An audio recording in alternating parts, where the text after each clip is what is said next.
Reading by Greg Marguerite.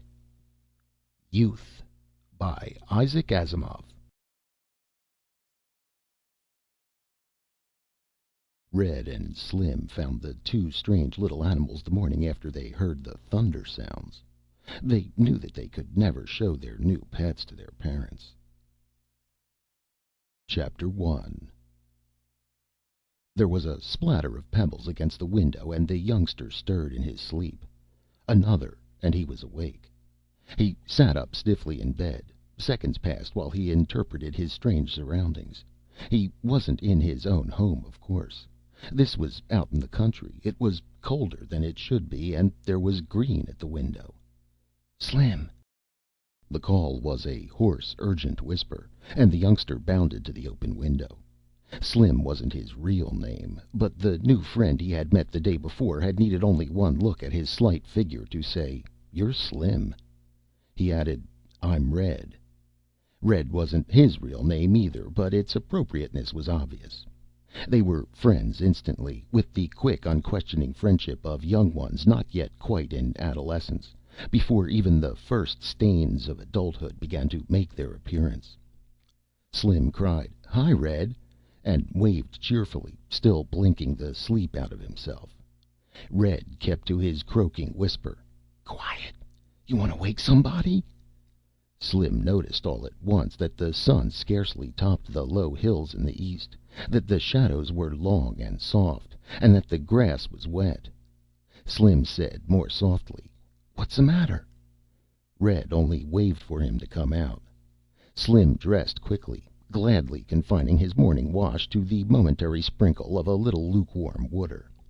He let the air dry the exposed portions of his body as he ran out, while bare skin grew wet against the dewy grass. Red said, "You've got to be quiet. If Mom wakes up, or Dad, or your dad, or even any of the hands, then it'll be, 'Come on in, or you'll catch your death of cold.'" He mimicked voice and tone faithfully, so that Slim laughed and thought that there had never been so funny a fellow as Red. Slim said eagerly, "Do you come out here every day like this, Red? Real early? It's like the whole world is just yours, isn't it, Red? No one else around, and all like that." He felt proud at being allowed entrance into this private world. Red stared at him sidelong. He said carelessly, "I've been up for hours. Didn't you hear it last night?" "Hear what?" "Thunder." "Was there a thunderstorm?"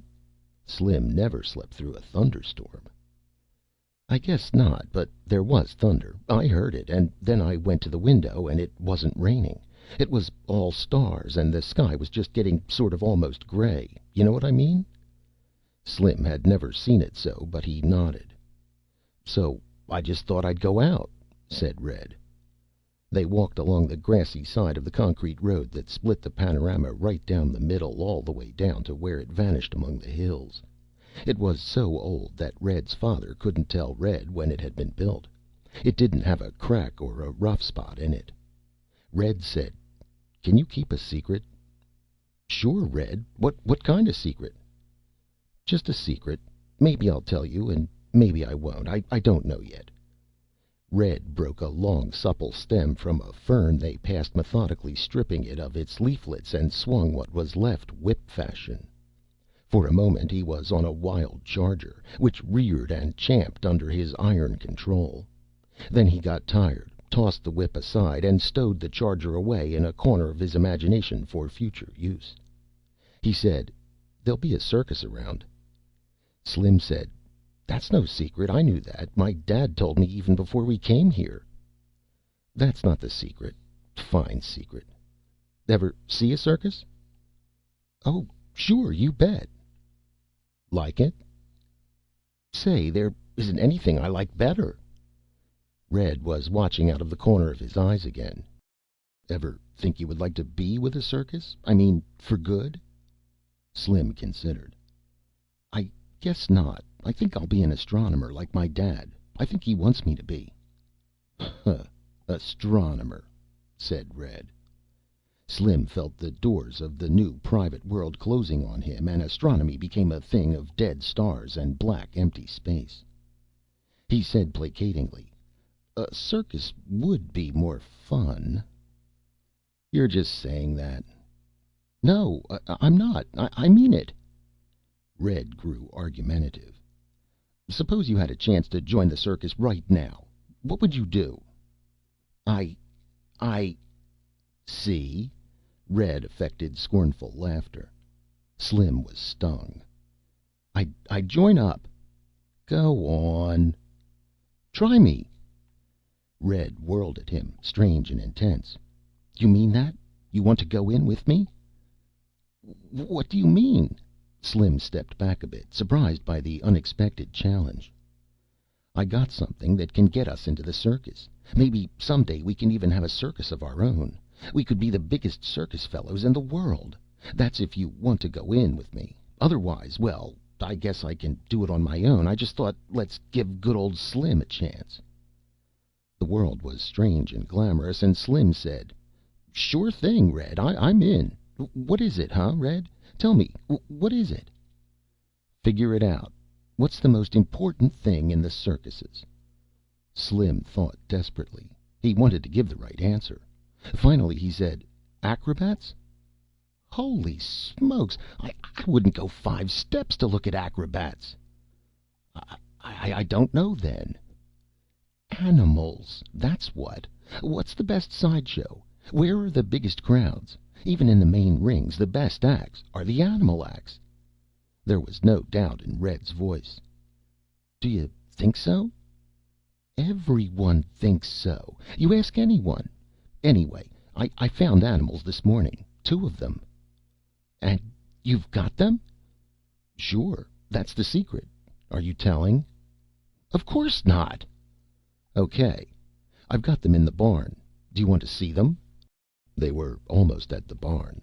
Its huge open door, black, too black. They had been heading there all the time. Slim stopped in his tracks. He tried to make his words casual. "Are they big?" "Would I fool with them if they were big? They can't hurt you. They're only about so long. I've got them in a cage." They were in the barn now, and Slim saw the large cage suspended from a hook in the roof. It was covered with stiff canvas. Red said, "We used to have some bird there or something. Anyway, they can't get away from there. Come on, let's go up to the loft." They clambered up the wooden stairs, and Red hooked the cage toward them. Slim pointed and said, "There's sort of a hole in the canvas." Red frowned. "How'd that get there?" He lifted the canvas, looked in, and said with relief, "They're still there."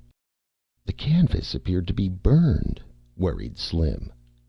"You want to look or don't you?" Slim nodded slowly. He wasn't sure he wanted to, after all. They might be. But the canvas had been jerked off, and there they were, 2 of them, the way Red said. They were small and sort of disgusting looking. The animals moved quickly as the canvas lifted, and were on the side toward the youngsters. Red poked a cautious finger at them. "Watch out," said Slim in agony. "They don't hurt you," said Red. "Ever see anything like 'em?" "No." "Can't you see how a circus would jump at a chance to have these?" "Maybe they're too small for a circus." Red looked annoyed. He let go the cage, which swung back and forth pendulum fashion. "You're just trying to back out, aren't you?"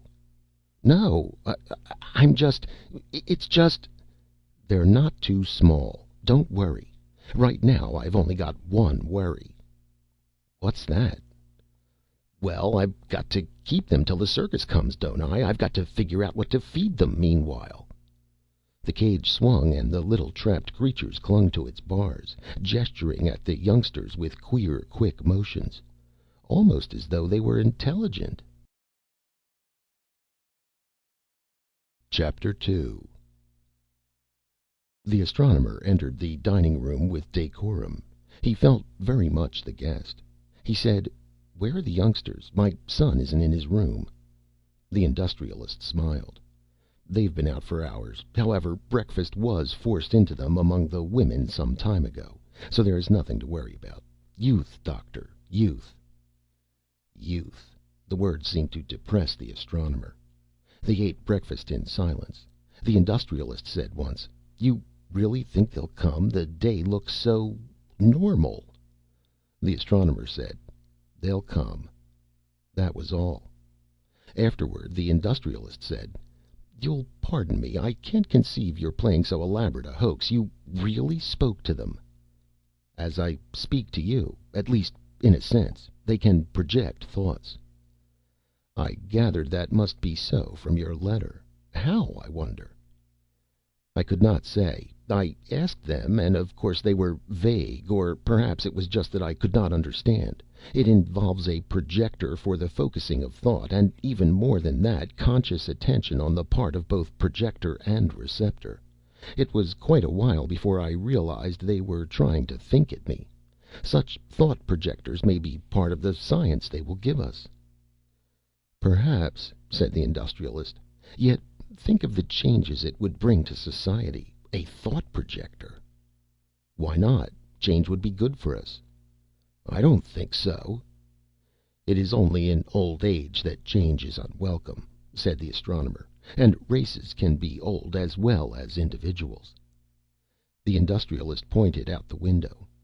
"You see that road? It was built before the wars. I don't know exactly when. It is as good now as the day it was built. We couldn't possibly duplicate it now. The race was young when that was built, eh?" "Then, yes. At least they weren't afraid of new things."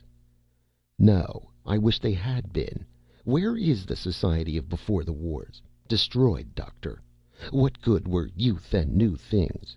We are better off now. The world is peaceful and jogs along. The race goes nowhere, but after all, there is nowhere to go. They proved that. The men who built the road. I will speak with your visitors as I agreed if they come, but I think I will only ask them to go." "The race is not going nowhere," said the Astronomer earnestly. "It is going toward final destruction. My university has a smaller student body each year. Fewer books are written, less work is done. An old man sleeps in the sun and his days are peaceful and unchanging, but each day finds him nearer death all the same." "Well, well," said the Industrialist. "No, don't dismiss it. Listen. Before I wrote you, I investigated your position in the planetary economy." "And you found me solvent?" interrupted the Industrialist, smiling. "Why, yes. Oh, I see you were joking. And yet, perhaps the joke is not far off. You are less solvent than your father, and he was less solvent than his father.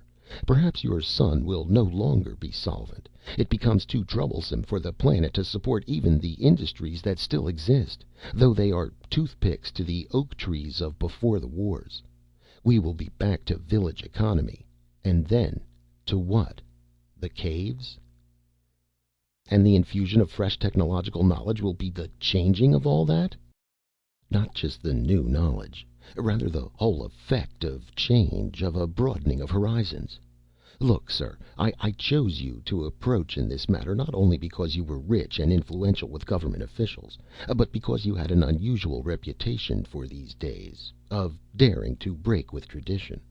Our people will resist change, and you would know how to handle them, how to see to it that the youth of the race is revived?" "Yes." "With atomic bombs?" "The atomic bombs," returned the Astronomer, "need not be the end of civilization. These visitors of mine had their atomic bomb, or whatever their equivalent was, on their own worlds, and survived it, because they didn't give up. Don't you see, it wasn't the bomb that defeated us, but our own shell shock. This may be the last chance to reverse the process." "Tell me," said the Industrialist, "what do these friends from space want in return?" The Astronomer hesitated. He said, "I will be truthful with you. They come from a denser planet. Ours is richer in the lighter atoms." "They want magnesium, aluminum?" "No, sir. Carbon and hydrogen. They want coal and oil." "Really?" The Astronomer said quickly, "You're going to ask why creatures who have mastered space travel, and therefore atomic power, would want coal and oil. I can't answer that." The Industrialist smiled. "But I can. This is the best evidence yet of the truth of your story. Superficially, atomic power would seem to preclude the use of coal and oil. However, quite apart from the energy gained by their combustion, they remain, and always will remain, the basic raw material for all organic chemistry. Plastics, dyes, pharmaceuticals, solvents. Industry could not exist without them, even in an atomic age. Still, if coal and oil are the low price for which they would sell us the troubles and tortures of racial youth, my answer is that the commodity would be dear if offered gratis." The astronomer sighed and said, "There are the boys." They were visible through the open window, standing together in the grassy field and lost in animated conversation. The industrialist's son pointed imperiously, and the astronomer's son nodded and made off at a run toward the house. The industrialist said, "There is the youth you speak of. Our race has as much of it as it ever had." "Yes, but we age them quickly and pour them into the mold." Slim scuttled into the room. The door banged behind him. The astronomer said in mild disapproval, "What's this?" Slim looked up in surprise and came to a halt. I beg your pardon. I didn't know anyone was here. I'm sorry to have interrupted." His enunciation was almost painfully precise. The industrialist said, "It's all right, youngster." But the astronomer said, "Even if you had been entering an empty room, son, there would be no cause for slamming a door." "Nonsense," insisted the industrialist. "The youngster has done no harm. You simply scold him for being young. You, with your views." He said to Slim, "Come here, lad." Slim advanced slowly. "How do you like the country, eh?" "Very much, sir, thank you." "My son has been showing you about the place, hasn't he?" "Yes, sir. Red, I mean no, call him Red. I call him that myself. Now tell me, what are you two up to, eh?" Slim looked away. "Why, just exploring, sir." The industrialist turned to the astronomer. "There you are. Youthful curiosity and adventure lust. The race has not yet lost it." Slim said, "Sir?" "Yes, lad." The youngster took a long time in getting on with it. He said, "Red sent me in for something good to eat, but I don't exactly know what he meant. I didn't like to say so." "Why, just ask cook. She'll have something good for young'uns to eat." "Oh, no, sir. I mean for animals." "For animals?" "Yes, sir. What do animals eat?" The astronomer said, "I am afraid my son is city bred." "Well," said the industrialist, "there's no harm in that. What kind of an animal, lad?" A small one, sir." "Then try grass or leaves, and if they don't want that, nuts or berries would probably do the trick." "Thank you, sir." Slim ran out again, closing the door gently behind him. The astronomer said, "Do you suppose they've trapped an animal alive?" He was obviously perturbed. "That's common enough. There's no shooting on my estate, and it's tame country, full of rodents and small creatures. Red is always coming home with pets of one sort or another. They rarely maintain his interest for long." He looked at the wall clock. "Your friends should have been here by now, shouldn't they?" Chapter 3. The swaying had come to a halt and it was dark. The explorer was not comfortable in the alien air. It felt as thick as soup, and he had to breathe shallowly. Even so, he reached out in a sudden need for company. The merchant was warm to the touch. His breathing was rough. He moved in an occasional spasm, and was obviously asleep. The explorer hesitated and decided not to wake him. It would serve no real purpose. There would be no rescue, of course. That was the penalty paid for the high profits which unrestrained competition could lead to.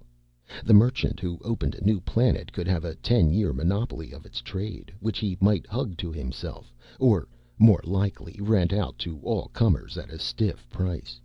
It was followed that planets were searched for in secrecy, and preferably away from the usual trade routes. In a case such as theirs, then, there was little or no chance that another ship would come within range of their sub-etherics, except for the most improbable of coincidences. Even if they were in their ship, that is, rather than in this cage. The Explorer grasped the thick bars. Even if they blasted those away, as they could, they would be stuck too high in the open air for leaping. It was too bad. They had landed twice before in the scout ship. They had established contact with the natives, who were grotesquely huge, but mild and unaggressive. It was obvious that they had once owned a flourishing technology, but hadn't faced up to the consequences of such a technology. It would have been a wonderful market. And it was a tremendous world. The Merchant especially had been taken aback. He had known the figures that expressed the planet's diameter, but from a distance of 2 light seconds he had stood at the visiplate and muttered, "Unbelievable!" "Oh, there are larger worlds," the Explorer said. It wouldn't do for an explorer to be too easily impressed. "Inhabited?" "Well, no." "Why, you could drop your planet into that large ocean and drown it." The Explorer smiled. It was a gentle dig at his Arcturan homeland, which was smaller than most planets. He said, "Not quite." The Merchant followed along the lines of his thoughts. "And the inhabitants are large in proportion to their world?" He sounded as though the news struck him less favorably now. "Nearly 10 times our height." "Are you sure they're friendly?" "That is hard to say. Friendship between alien intelligence is an imponderable. They are not dangerous, I think. We've come across other groups that could not maintain equilibrium after the atomic war stage, and you know the results. Introversion, retreat, gradual decadence, and increasing gentleness." "Even if they are such monsters?" "The principle remains." It was about then that the Explorer felt the heavy throbbing of the engines. He frowned and said, "We are descending a bit too quickly." There had been some speculation on the dangers of landing some hours before. The planetary target was a huge one for an oxygen water world. Though it lacked the size of the uninhabitable hydrogen ammonia planets, and its low density made its surface gravity fairly normal, its gravitational forces fell off but slowly, with distance. In short, its gravitational potential was high, and the ship's calculator was a run-of-the-mill model, not designed to plot landing trajectories at that potential range. That meant the pilot would have to use manual controls. It would have been wiser to install a more high-powered model, but that would have meant a trip to some outpost of civilization. Lost time, perhaps a lost secret. The Merchant demanded an immediate landing. The Merchant felt it necessary to defend his position now. He said angrily to the Explorer, "Don't you think the pilot knows his job? He landed you safely twice before." Yes, thought the Explorer, in a scout ship, not in this unmaneuverable freighter. Aloud, he said nothing. He kept his eye on the visiplate. They were descending too quickly. There was no room for doubt. Much too quickly. The Merchant said peevishly, "Why do you keep silence?" "Well then, if you wish me to speak, I would suggest that you strap on your floater and help me prepare the ejector." The pilot fought a noble fight.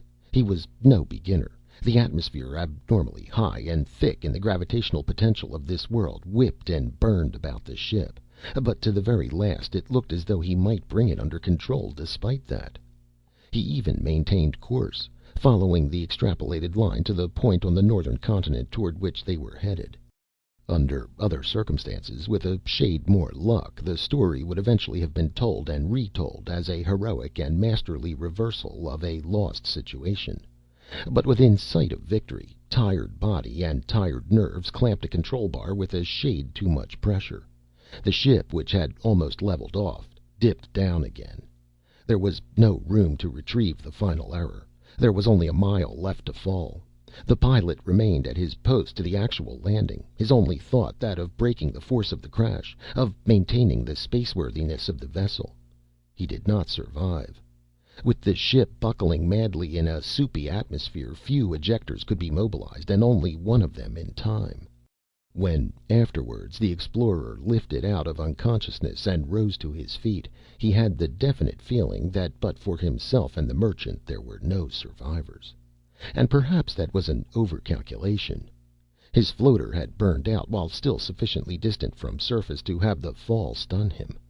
The merchant might have had less luck, even than that.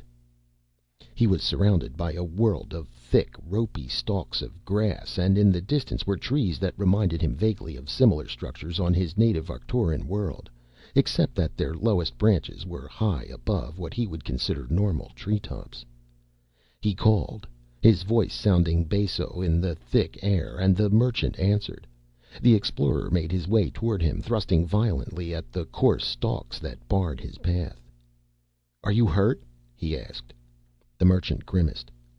"I've sprained something. It hurts to walk." The explorer probed gently. "I don't think anything is broken. You'll have to walk despite the pain." "Can't we rest first?" "It's important to try to find the ship. If it's spaceworthy, or if it can be repaired, we may live. Otherwise, we won't." "Just a few minutes. Let me catch my breath." The explorer was glad enough for those few minutes. The merchant's eyes were already closed. He allowed his to do the same. He heard the trampling and his eyes snapped open. Never sleep on a strange planet, he told himself futilely. The merchant was awake too, and his steady screaming was a rumble of terror. The explorer called, "It's only a native of this planet. It won't harm you." But even as he spoke, the giant had swooped down, and in a moment they were in its grasp, being lifted closer to its monstrous ugliness. The merchant struggled violently, and, of course, quite futilely. "Can't you talk to it?" he yelled. The explorer could only shake his head. "I can't reach it with the projector. It won't be listening." "Then blast it! Blast it down!" "We can't do that." The phrase, "You fool," had almost been added. The explorer struggled to keep his self-control. They were swallowing space as the monster moved purposefully away. "Why not?" cried the merchant. "You can reach your blaster. I see it in plain sight. Don't be afraid of falling." "It's simpler than that. If this monster is killed, you'll never trade with this planet. You'll never even leave it. You probably won't live the day out." "Why? Why?" "Because this is one of the young of the species. You should know what happens when a trader kills a native young, even accidentally. What's more, if this is the target point, then we are on the estate of a powerful native. This might be one of his brood." That was how they entered their present prison. They had carefully burnt away a portion of the thick, stiff covering, and it was obvious that the height from which they were suspended was a killing one. Now, once again, the prison cage shuddered and lifted in an upward arc. The merchant rolled to the lower rim and startled awake. The cover lifted and light flooded in. As was the case the time before, there were two specimens of the young. They were not very different in appearance from adults of the species, reflected the explorer, though of course they were considerably smaller. A handful of reedy green stalks was stuffed between the bars. Its odor was not unpleasant, but it carried clods of soil at its ends. The merchant drew away and said huskily, "What are they doing?" The explorer said, "Trying to feed us, I should judge. At least this seems to be the native equivalent of grass." The cover was replaced and they were set swinging again, alone with their fodder. Chapter 4. Slim started at the sound of footsteps and brightened when it turned out to be only Red. He said, "No one's around. I had my eye peeled, you bet." Red said, "Shh. Look. You take this stuff and stick it in the cage. I've got to scoot back to the house." "What is it?" Slim reached reluctantly. "Ground meat. Holy smokes. Haven't you ever seen ground meat? That's what you should have got when I sent you to the house, instead of coming back with that stupid grass." Slim was hurt. "How'd I know they don't eat grass? Besides, ground meat doesn't come loose like that. It comes in cellophane, and it isn't that color." "Sure, in the city. Out here we grind our own, and it's always this color till it's cooked." "You mean it isn't cooked?" Slim drew away quickly. Red looked disgusted. "Do you think animals eat cooked food? Come on, take it. It won't hurt you. I tell you, there isn't much time. Why? What's doing back at the house? I don't know. Dad and your father are walking around. I think maybe they're looking for me. Maybe the cook told them I took the meat. Anyway, we don't want them coming here after me. Didn't you ask the cook before you took the stuff? Who? That crab? Shouldn't wonder if she only let me have a drink of water because Dad makes her. Come on, take it. Slim took the large glob of meat, though his skin crawled at the touch. He turned toward the barn, and Red sped away in the direction from which he had come. He slowed when he approached the two adults, took a few deep breaths to bring himself back to normal, and then carefully and nonchalantly sauntered past. They were walking in the general direction of the barn, he noticed, but not dead on. He said, "Hi, Dad. Hello, sir." The industrialist said, "Just a moment, Red. I have a question to ask you." Red turned a carefully blank face to his father. "Yes, Dad?" "Mother tells me you were out early this morning." "Not real early, Dad. Just a little before breakfast." "She said you told her it was because you had been awakened during the night and didn't go back to sleep." Red waited before answering. Should he have told Mom that? Then he said, "Yes, sir." "What was it that awakened you?"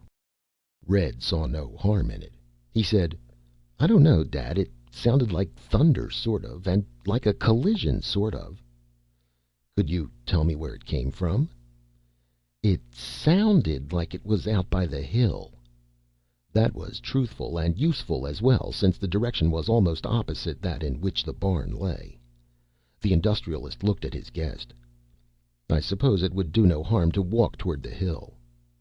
The astronomer said, "I am ready." Red watched them walk away, and when he turned he saw Slim peering cautiously out from among the briars of a hedge. Red waved at him. "Come on." Slim stepped out and approached. "Did they say anything about the meat?" "No, I guess they don't know about that. They went down to the hill." "What for?" "Search me. They kept asking about the noise I heard. Listen, did the animals eat the meat?" "Well," said Slim cautiously, "they were sort of looking at it and smelling it or something." "Okay," Red said. "I guess they'll eat it. Holy smokes, they've got to eat something. Let's walk along toward the hill and see what Dad and your father are going to do." "What about the animals?" "They'll be all right. A fellow can't spend all his time on them. Did you give them water?" "Sure. They drank that." "See? Come on. We'll look at them after lunch. I tell you what, we'll bring them fruit. Anything'll eat fruit." Together they trotted up the rise, Red, as usual, in the lead. Chapter 5. The astronomer said, "Do you think the noise was their ship landing?"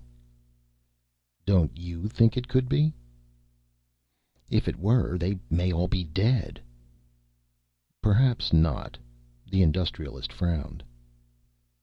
"If they have landed and are still alive, where are they?" "Think about that for a while." He was still frowning. The astronomer said, "I don't understand you."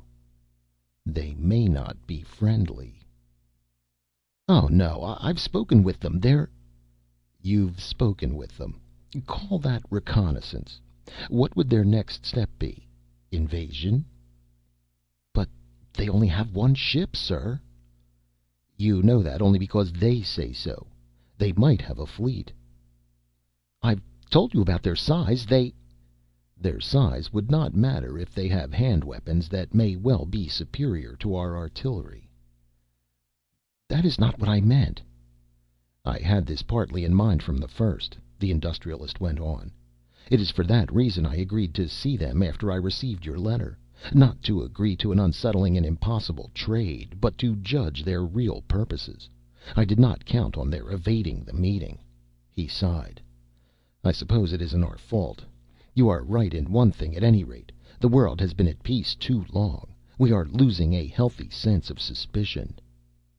The astronomer's mild voice rose to an unusual pitch, and he said, "I will speak. I tell you that there is no reason to suppose they can possibly be hostile. They are small, yes, but that is only important because it is a reflection of the fact that their native worlds are small. Our world has what is for them a normal gravity, but because of a much higher gravitational potential, our atmosphere is too dense to support them comfortably over sustained periods. For a similar reason, the use of the world as a base for interstellar travel, except for trade in certain items, is uneconomical. And there are important differences in chemistry of life due to the basic differences in soils. They couldn't eat our food, or we theirs. Surely all this can be overcome. They can bring their own food, build domed stations of lowered air pressure, devise specially designed ships. They can. And how glibly you can describe feats that are easy to erase in its youth. It is simply that they don't have to do any of that. There are millions of worlds suitable for them in the galaxy. They don't need this one which isn't. How do you know? All this is their information again. This I was able to check independently. I am an astronomer after all. That is true. Let me hear what you have to say then while we walk. Then, sir, consider that for a long time our astronomers have believed that two general classes of planetary bodies exist. First, the planets which formed at distances far enough from their stellar nucleus to become cool enough to capture hydrogen. These would be large planets, rich in hydrogen, ammonia, and methane. We have examples of these in the giant outer planets. The second class would include those planets formed so near the stellar center that the high temperature would make it impossible to capture much hydrogen. These would be smaller planets, comparatively poorer in hydrogen and richer in oxygen. We know that type very well, since we live on one. Ours is the only solar system we know in detail, however, and it has been reasonable for us to assume that these were the only two planetary classes. I take it, then, that there is another. Yes, there is a super-dense class, still smaller, poorer in hydrogen than the inner planets of the solar system. The ratio of occurrence of hydrogen-ammonia planets and these super-dense water-oxygen worlds of theirs over the entire galaxy, and remember that they have actually conducted a survey of significant sample volumes of the galaxy, which we without interstellar travel cannot do, is about 3 to 1. This leaves them 7 million super-dense worlds for exploration and colonization. The Industrial looked at the blue sky and the green-covered trees, among which they were making their way. He said, "And worlds like ours?" The Astronomer said softly, "Ours is the first solar system they have found which contains them. Apparently the development of our solar system was unique and did not follow the ordinary rules." The Industrialist considered that. "What it amounts to is that these creatures from space are asteroid dwellers." "No, no. The asteroids are something else again. They occur, I was told, in 1 out of 8 stellar systems, but they're completely different from what we've been discussing." "And how does your being an astronomer change the fact that you are still only quoting their unsupported statements?" But they did not restrict themselves to bald items of information. They presented me with a theory of stellar evolution which I had to accept, and which is more nearly valid than anything our own astronomy has ever been able to devise, if we accept possible lost theories dating from before the wars. Mind you, their theory had a rigidly mathematical development, and it predicted just such a galaxy as they describe. So you see, they have all the worlds they wish. They are not land hungry. Certainly not for our land. "Reason would say so, if what you say is true. But creatures may be intelligent and not reasonable. Our forefathers were presumably intelligent, yet they were certainly not reasonable. Was it reasonable to destroy almost all their tremendous civilization in atomic warfare over causes our historians can no longer accurately determine?" The Industrialist brooded over it. "From the dropping of the first atomic bomb over those islands, I forget the ancient name, there was only one end in sight, and in plain sight. Yet events were allowed to proceed to that end." He looked up, said briskly, "Well, where are we? I wonder if we are not on a fool's errand after all." But the Astronomer was a little in advance, and his voice came thickly. "No fool's errand, sir. Look there." Chapter 6. Red and Slim had trailed their elders with the experience of youth, aided by the absorption and anxiety of their fathers. Their view of the final object of the search was somewhat obscured by the underbrush behind which they remained. Red said, "Holy smokes, look at that! It's all shiny silver or something." But it was Slim who was really excited. He caught at the other. "I know what this is. It's a spaceship. That must be why my father came here. He's one of the biggest astronomers in the world, and your father would have to call him if a spaceship landed on his estate." "What are you talking about? Dad didn't even know that that thing was there. He only came here because I told him I heard the thunder from here. Besides, there isn't any such thing as a spaceship." "Sure there is. Look at it. See those round things? They are ports, and you can see the rocket tubes." "How do you know so much?" Slim was flushed. He said, "I read about them. My father has books about them, old books, from before the wars." "Huh? Now I know you're making it up. Books from before the wars?" "My father has to have them. He teaches at the university. It's his job." His voice had risen, and Red had to pull at him. "You want them to hear us?" he whispered indignantly. "Well, it is too a spaceship." "Look here, Slim. You mean that's a ship from another world?" "It's got to be. Look at my father going around and around it. He wouldn't be so interested if it was anything else." "Other worlds? Where are there other worlds?" "Everywhere. How about the planets? They're worlds just like ours, some of them. And other stars probably have planets. There's probably zillions of planets." Red felt outweighed and outnumbered. He muttered, "You're crazy." "All right, then. I'll show you." "Hey, where are you going?" "Down there. I'm going to ask my father. I suppose you'll believe it if he tells you. I suppose you'll believe a professor of astronomy knows what—" He had scrambled upright. Red said, "Hey, you don't want them to see us. We're not supposed to be here. Do you want them to start asking questions and find out about our animals?" "I don't care. You said I was crazy." "Snitcher. You promised you wouldn't tell." "I'm not going to tell. But if they find out themselves, it's your fault for starting an argument and saying I was crazy." "I take it back then," grumbled Red.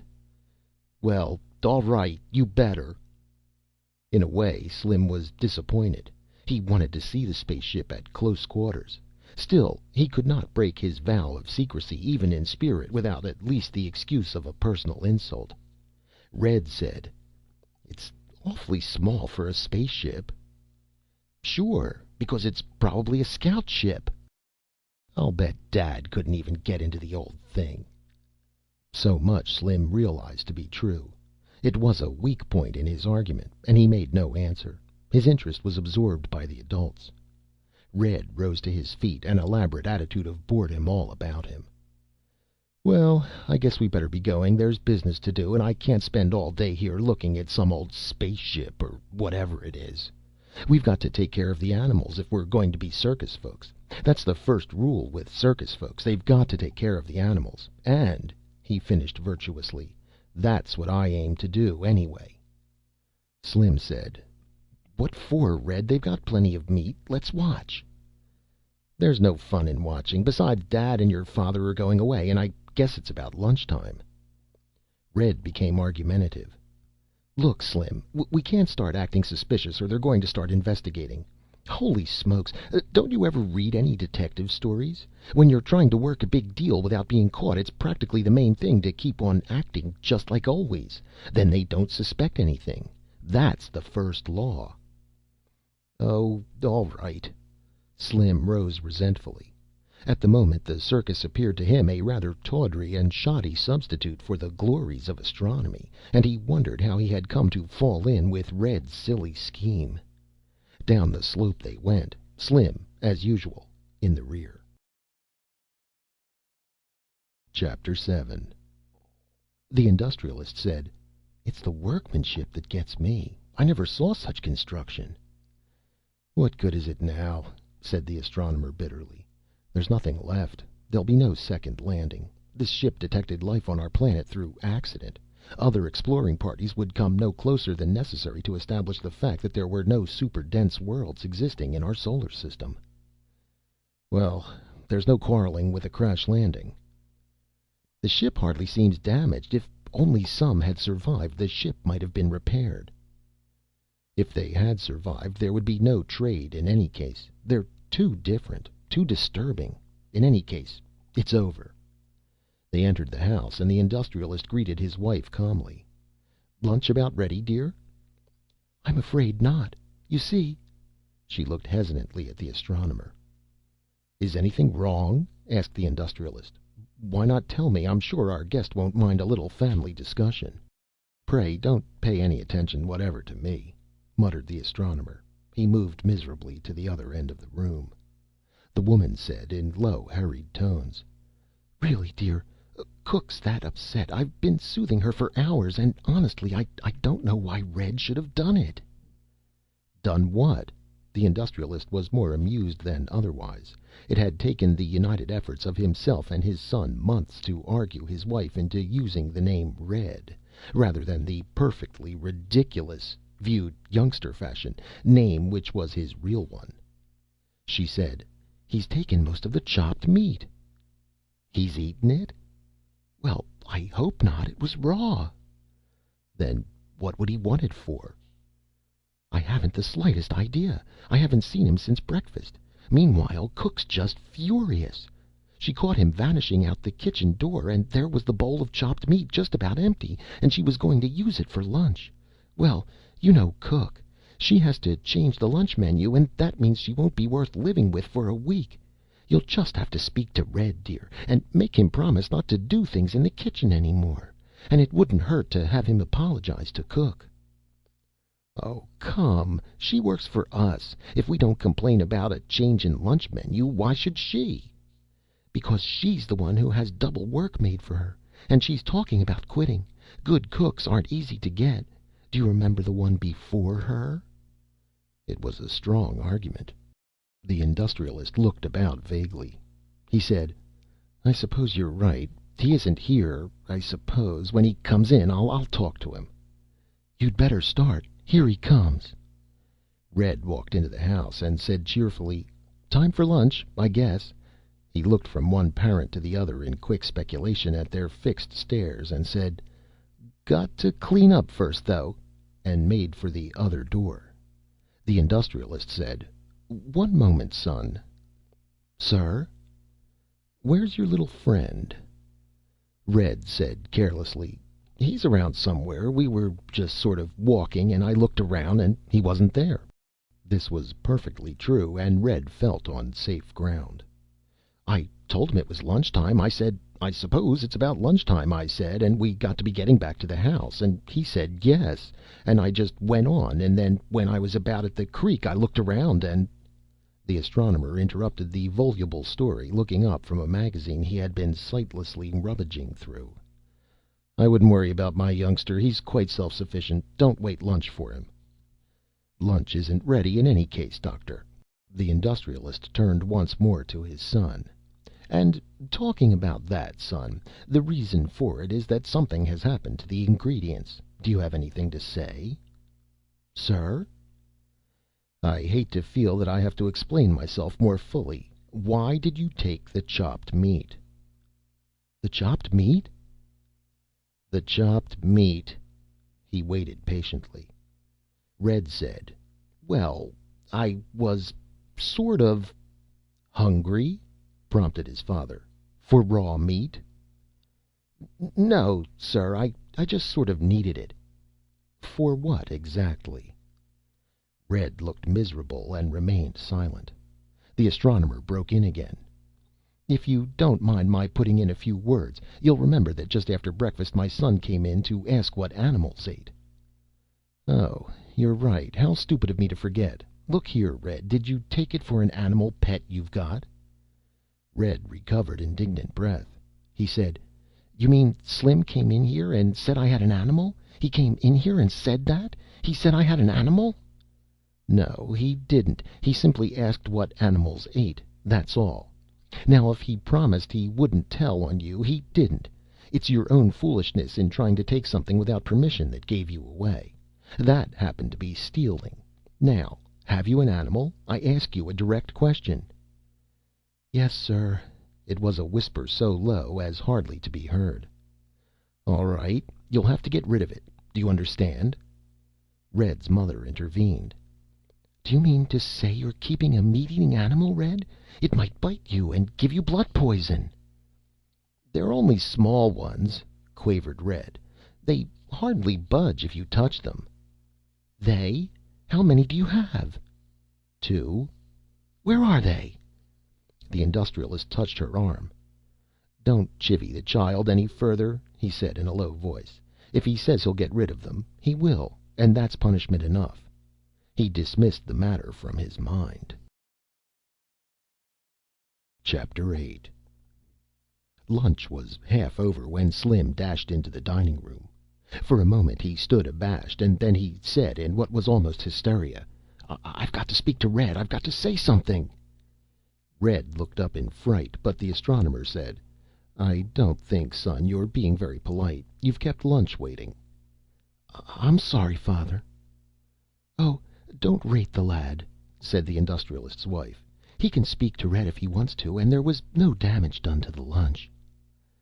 "I've got to speak to Red alone," Slim insisted. "Now that's enough," said the astronomer, with a kind of gentleness that was obviously manufactured for the benefit of strangers, and which had beneath it an easily recognized edge. "Take your seat." Slim did so, but he ate only when somebody looked directly at him. Even then he was not very successful. Red caught his eyes. He made soundless words. "Did the animals get loose?" Slim shook his head slightly. He whispered, "No. It's—" The astronomer looked at him hard, and Slim faltered to a stop. With lunch over, Red slipped out of the room, with a microscopic motion at Slim to follow. They walked in silence to the creek. Then Red turned fiercely upon his companion. "Look here, what's the idea of telling my dad we were feeding animals?" Slim said, I didn't. I asked what you feed animals. That's not the same as saying we were doing it. Besides, it's something else, Red." But Red had not used up his grievances. "And where did you go, anyway? I thought you were coming to the house. They acted like it was my fault you weren't there." "But I'm trying to tell you about that. If you'd only shut up a second and let me talk. You don't give a fellow a chance." "Well, go on and tell me if you've got so much to say."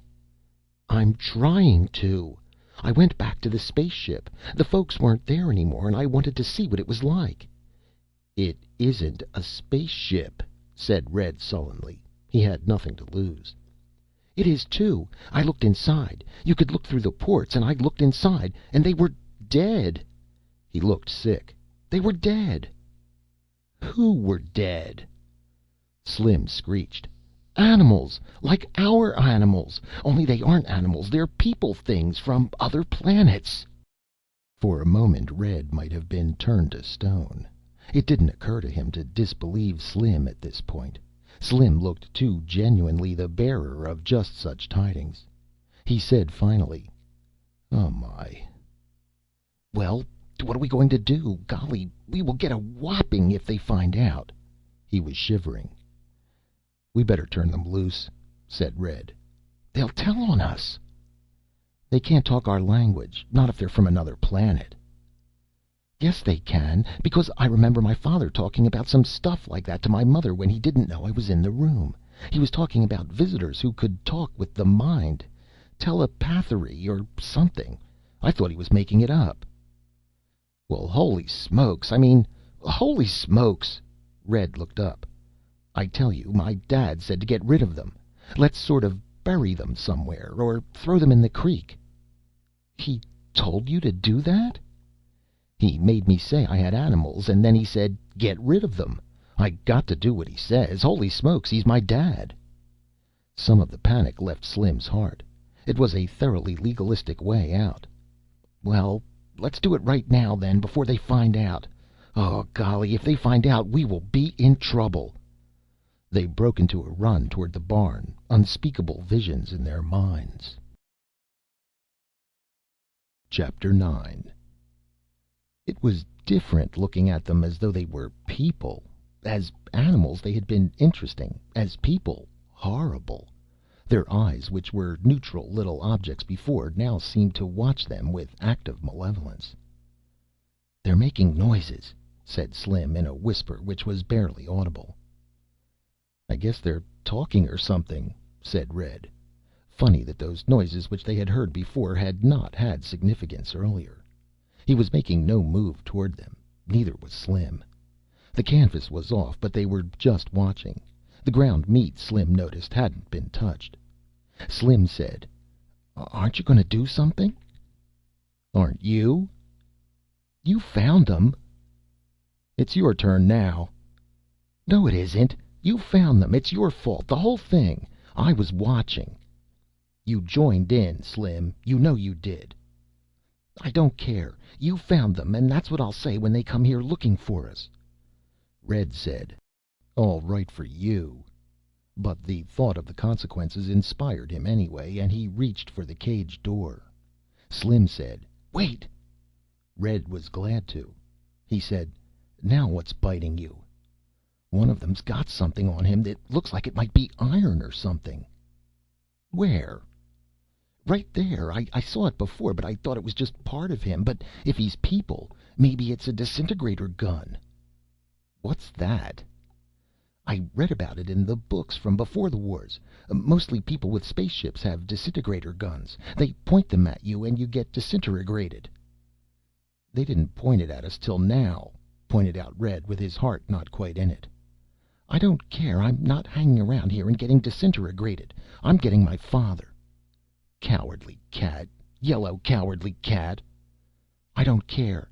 You can call all the names you want, but if you bother them now you'll get disintegrated. You wait and see. It'll be all your fault." He made for the narrow spiral stairs that led to the main floor of the barn, stopped at its head, then backed away. Red's mother was moving up, panting a little with the exertion and smiling a tight smile for the benefit of Slim in his capacity as guest. "Red? You, Red, are you up there? Now don't try to hide. I know this is where you're keeping them. Cook saw where you ran with the meat." Red quavered. "Hello, Ma." "Now show me those nasty animals. I'm going to see to it that you get rid of them right away." It was over, and despite the imminent corporeal punishment, Red felt something like a load fall from him.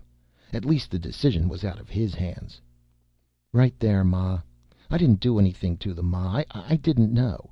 They just looked like little animals, and I thought you'd let me keep them, Ma.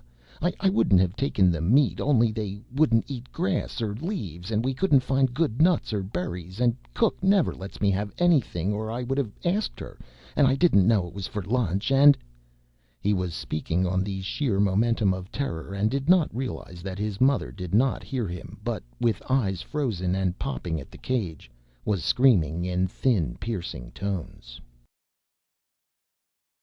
Chapter 10. The astronomer was saying, "A quiet burial is all we can do. There is no point in any publicity now," when they heard the screams.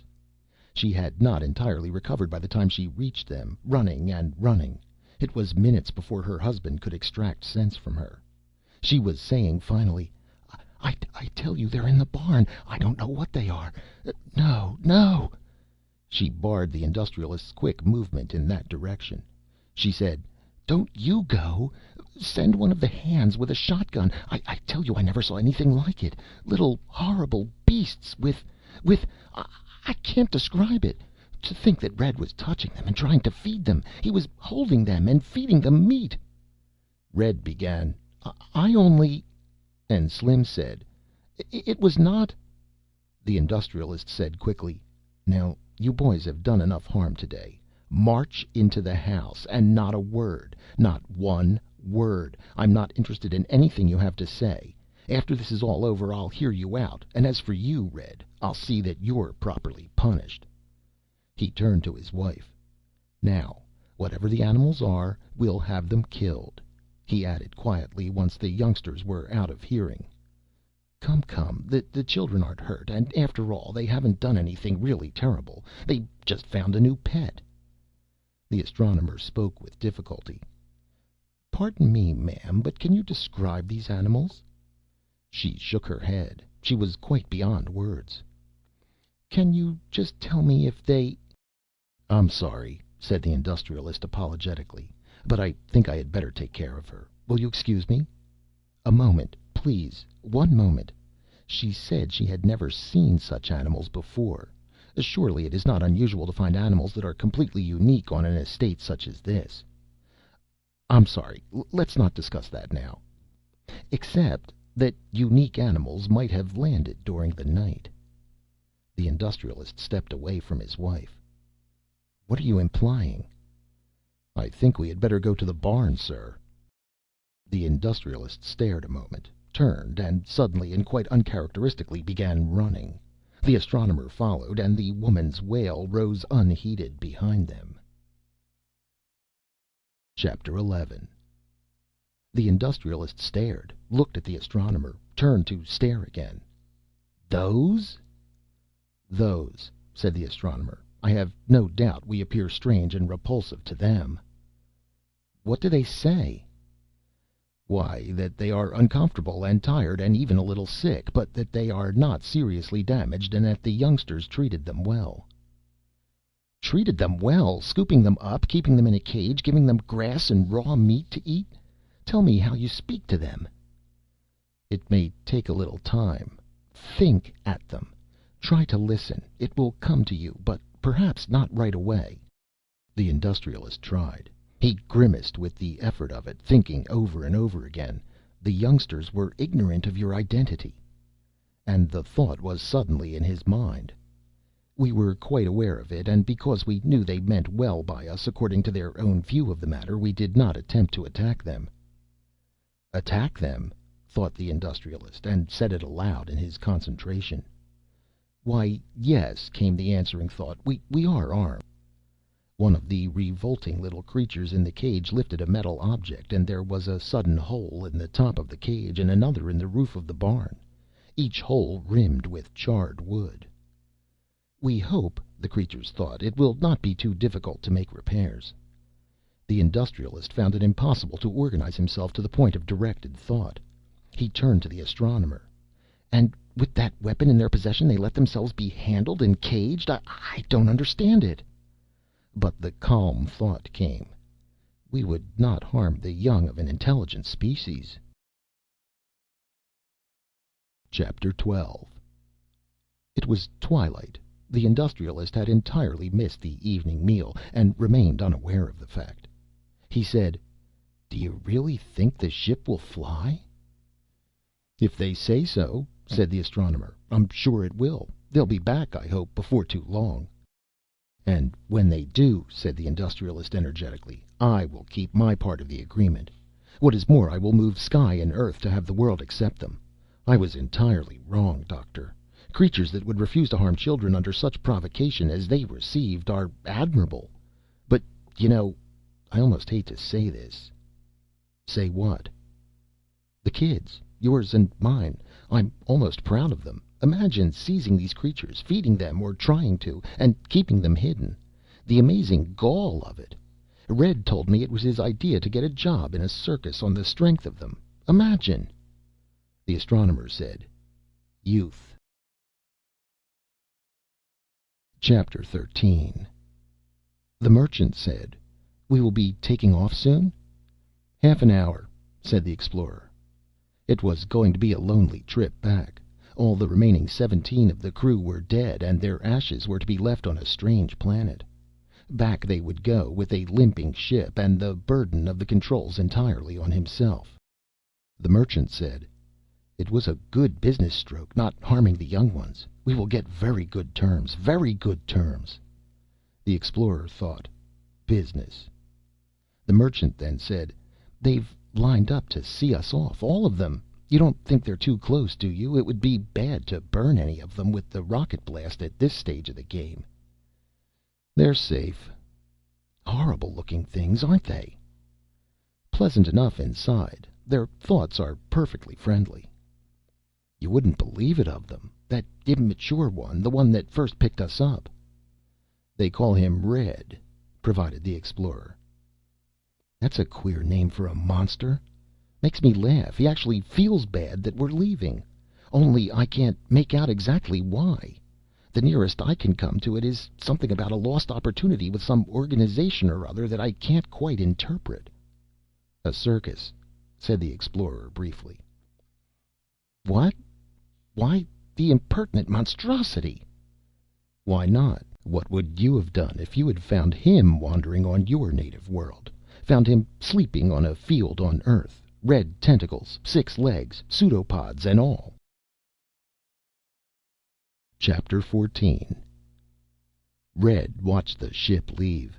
His red tentacles, which gave him his nickname, quivered their regret at lost opportunity to the very last, and the eyes at their tips filled with drifting yellowish crystals that were the equivalent of earthly tears.